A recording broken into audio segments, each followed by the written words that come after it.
Try to imagine buttery leeks, bacon, tarragon, lots of chicken in a creamy sauce, and then put it in a pie. Today I'm making a batch of 12 chicken leek tarragon and bacon pies, a fraction of the price you pay and not as difficult as you think. Hello everybody, welcome back to my channel and thank you for joining me for today's video presentation. Today's pie was my late mum's favourite pie, so today's video is very special to me. We lost Mum a few months ago and she always said the sauce in this pie, she could eat it on its own with a spoon. She was a huge fan of leeks. We're going to need lots of chopped, fresh, washed leeks. And then we'll need some fresh parsley, a good quantity of butter and flour. A full list of all the ingredients you need are located by clicking on the word more just underneath the video, and instantly you will see all those ingredients needed for the video you've just watched, along with a few other key points and tips too. Some cooked smoked bacon pieces, some wonderful freeze-dried tarragon, some Dijon mustard, and then we'll need some really creamy milk, or even half cream, half milk if you prefer, and some really good quality chicken stock. This is the filling. We're making the filling first. We will talk about the quantity of chicken, cooked chicken, that's needed for a dozen pies, and we will also cover the pastry a little bit later in the video. I want to get cooking. It's not a great day outside. It's spring here in Worcestershire. It's quite dull, but at least it's dry. And there's my rosemary bush. Melting a big chunk of butter in the pan. And then I'm going to add my leeks that have been really washed well, along with a good handful of fresh chopped parsley. And now we're going to sweat those off with the butter for a few minutes. Give them a good old stir, get everything mixed in. And then I'm going to add about 2 tablespoons of water. And that's just going to help it cook. Let's throw in our freeze-dried tarragon. I prefer it to fresh. It's got more flavour. It's got more punch. Let's throw in our cooked smoked bacon pieces. You can use unsmoked if you prefer. Once again, give everything a really good mix round. And you will see that liquid there. That's going to help us stew all those ingredients. So what we're going to do, we're going to pop the lid on and we're going to leave it on a low temperature for about 8 to 10 minutes. The lowest flame you've got. Then after 8 to 10 minutes, you will see all our liquid is evaporated and the contents are pretty much cooked and stewed. All the flavours have been extracted. The chef's got to do that flippy thing, hasn't he? Right, let's add our flour. I'm going to add it in 2 lots. Let's put half in first. Turn the heat off. Fold the flour into your solids until the white of the flour is no longer visible. And once you've folded that in, we can add the rest. We've turned the heat off because burnt flour is awful. Makes everything taste bitter. Add the remaining flour and mix that in.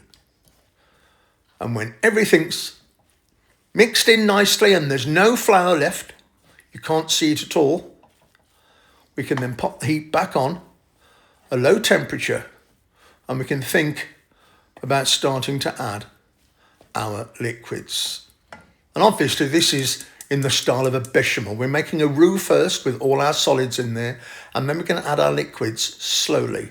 I'm going to put about 1/3 of my chicken stock in, and on a low to medium heat, we're going to slowly mix that stock into our solids. And eventually there'll be no stock left and a paste will begin to form. Once everything's incorporated, we can then add some more stock. Let's mix that in as well. And if you want to at this stage increase the heat slightly, you can, but you really need to be very careful about things catching on the bottom of your pan. The last of the stock goes in, and then we mix it all round with a wooden spoon. You can use a whisk if you prefer. And we've got to bring everything to a boil. This is going to take a good few minutes. Once it's bubbling away, we can think about adding our cream element. And I'm using half milk, half cream. So I'm just going to put half of it in, half the quantity in the sauce, mix it all round, bring it to a boil, and then we can add the remainder. And once again, mix everything round and bring that to a boil. I'm going to season it with some of my favourite Himalayan pink salt and black pepper. Obviously mix that all in. And I'm also going to add a generous tablespoon of Dijon mustard. That will complement this sauce perfectly. Give it a little bit of a French mustard tang. And I promise you, it really does make the sauce. Carry on stirring over a low to medium heat. And once that's all boiling, it's pretty much ready to be set aside. It's a fabulous sauce. Can you see why my mum used to love spooning this on its own? I'm sure she used to think it was a soup. Great with a chunk of bread. If you want to stop now and just eat this as a thick soup, then please, by all means, do that. So once that's cooled down, I'm going to pop it in a bowl, and I'm going to set that bowl to one side for about 6 hours or overnight to set completely until it's cold. Then I'm going to add about 2 pounds of cooked chicken in rather big pieces. We don't really want our chicken filling to be tiny pieces of chicken. We want nice, visible chunks of chicken in the pie. We want to make it as attractive as possible. Fold the sauce. It's cold now, don't forget, so it's quite stiff. Fold the sauce and the chicken together.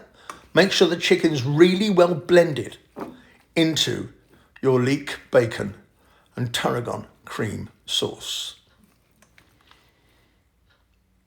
And that's it. That's now ready. Now we can think about making our pies. There is the pie filling. It's perfect. Next to the ingredients in the description box below, you'll see a link to the short crust pastry video. I've been using this recipe for about 40 years. It's absolutely spot on. Great for pies.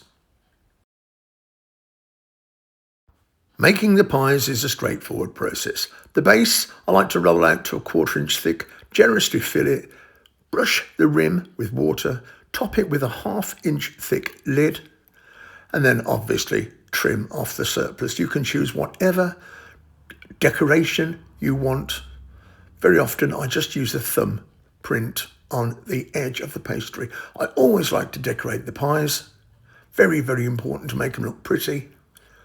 And obviously what we'll also need to do is to brush them with egg yolk. I prefer to use egg yolk rather than beaten egg. It gives the pies a more golden brown finish. A little bit of salt and pepper to enhance the crust, and then I like to get them in the oven for about 30 to 35 minutes. And once they're cooked, they are absolutely spot on. What a beauty. A dozen very, very tasty pies. The short crust pastry will be crumbly. It'll be easy to digest, easy to eat, and I promise you, it's absolutely perfect. I'm going to cut the pie in half now, just to show us exactly what it looks like. Can you just open that pie for me? Look at that. Buttery leeks, bacon, chicken, fresh parsley, lots and lots of cream, and some really good quality chicken stock, encased in fabulous short crust pastry. Can you see why it was my late mum's favourite pie? It's my chicken, leek, tarragon and bacon pies, everybody. Hey everyone, any stories you have about food nostalgia, what your mum's favourite was, what your dad's favourite was, please drop me a comment below. I just love reading these stories about family history when it comes to food. Subscribe if you haven't already.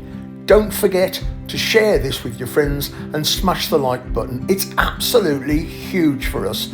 As you can imagine, I'm gonna get stuck in and I may need a second pie.